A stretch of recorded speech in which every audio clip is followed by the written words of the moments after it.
So one of my pet peeves is this junk mail.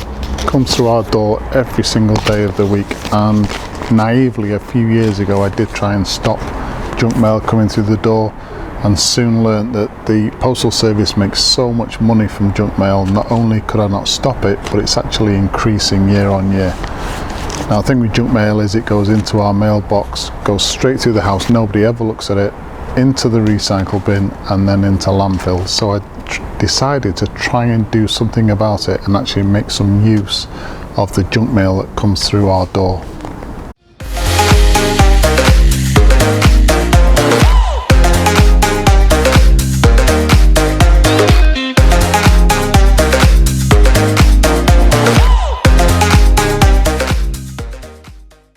So one of my pet peeves is this junk mail. Comes through our door every single day of the week, and naively a few years ago I did try and stop junk mail coming through the door, and soon learnt that the postal service makes so much money from junk mail. Not only could I not stop it, but it's actually increasing year on year. Now the thing with junk mail is it goes into our mailbox, goes straight through the house, nobody ever looks at it, into the recycle bin and then into landfill. So I decided to try and do something about it and actually make some use of the junk mail that comes through our door.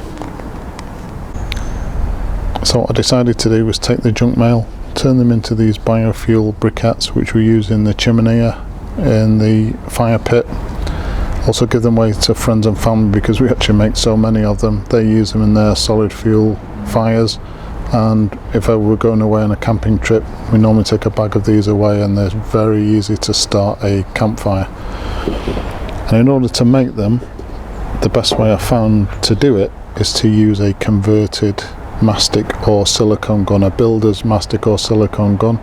This one I purchased from Aldi in the UK. It was £3.99, very easy conversion. So in this video I want to show you exactly how to make these BioFuel briquettes.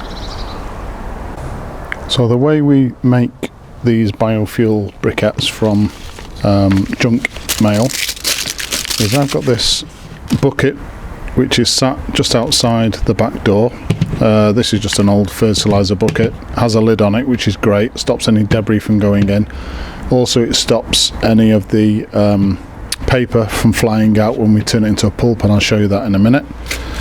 So basically what I've done is I've filled the bucket just less than half full with water, and then every time we get junk mail I just simply tear it up into pieces like that and throw that in. Just have to make sure that you discard any of the clear plastic windows that are in envelopes, because obviously that isn't going to break down, so that shouldn't go in the bucket. Once we've put the paper in and we've pushed the paper below the water surface, leave it for about 3 or 4 days just to soften up like this. The next stage is I use a cordless drill with just a mixing paddle at the end. So this is what builders use to mix plaster, that type of thing, about £5, £6 from any hardware store. So that goes into a cordless drill. But what I've done is on the lid I've just put a hole in the centre so that the paddle goes through, and then when we mix the pulp now, no pulp will actually fly out. It's just a much cleaner process.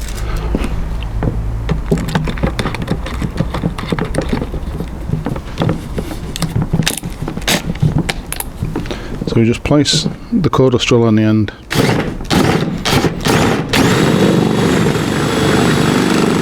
And just mix this around a few times just to turn the paper into a pulp.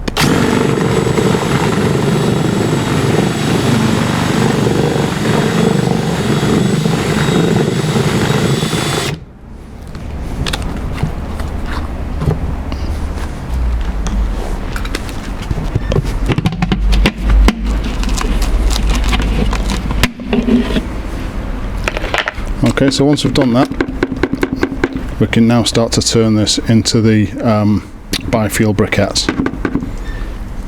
So the next thing we need to do once we've got our pulp is we need to compress it, get rid of as much water as possible to turn it into these solid biofuel briquettes. And the cheapest and easiest way I've found to do that is just to use a builder's silicone or mastic gun. This one was from Aldi's, £3.99. The only thing that I've done to it in order to allow it to work with the pulp is to drill a number of 3mm holes using a metal drill bit just all the way around the cylinder. That's the only thing I've done to it, and the reason for the holes is as we compress the pulp down, it just allows the water to escape a lot easier. The other thing I purchased is some 50mm washers. So all you need to do is, if you're going to buy one of these, wherever you buy it from, just make sure that the washers that you buy will just fit into the cylinder itself. The reason for the washers, one is to seal up the end, because normally what would go on here is an applicator, so you can actually put the silicone or mastic into joints, so that seals up the end. And then the others are so that we can make a number of these biofuel briquettes at the same time. So what I'm going to do now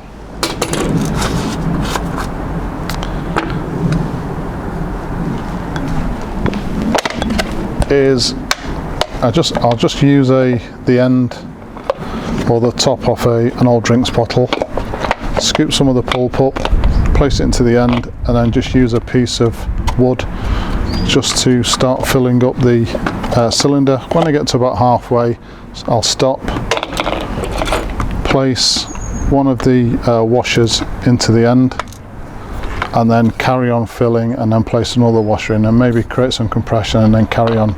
I normally do about 2 or 3 briquettes at the same time.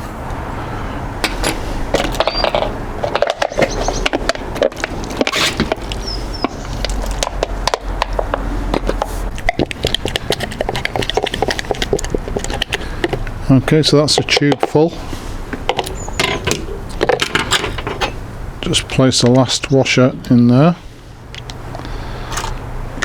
and then screw on the end.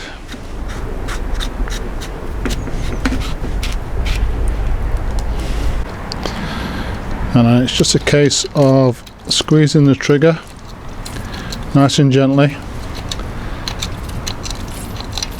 holding the mastic gun over the bucket so that any water that comes out will drip straight into the bucket,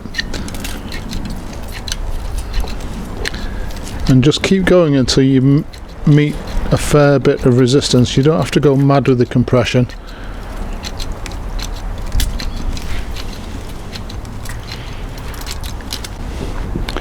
So the way we get the briquettes out of the mastic gun is we just push this lever here just to take the pressure off, unscrew the end, and just keep applying pressure to the trigger until the briquettes are expelled.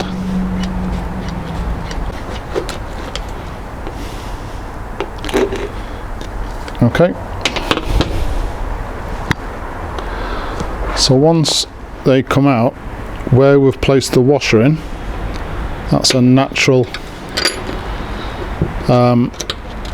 split. So although the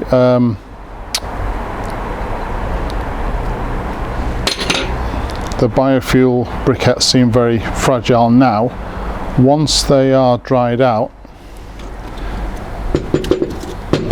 they go absolutely solid. So that's it, making biofuel briquettes from junk mail. So I'm just doing a test burn in this old wheelbarrow. As you can see, very little smoke comes off the actual biofuel briquettes, and they do burn with a characteristic very similar to a charcoal briquette. Obviously they don't last as long as a charcoal briquette, but they certainly don't burn through that quickly. So there you go, biofuel briquettes made from junk mail that would normally end up in landfill. Please subscribe to the channel, And as usual, if you've enjoyed this particular video, hit the like button, and thank you very much for watching.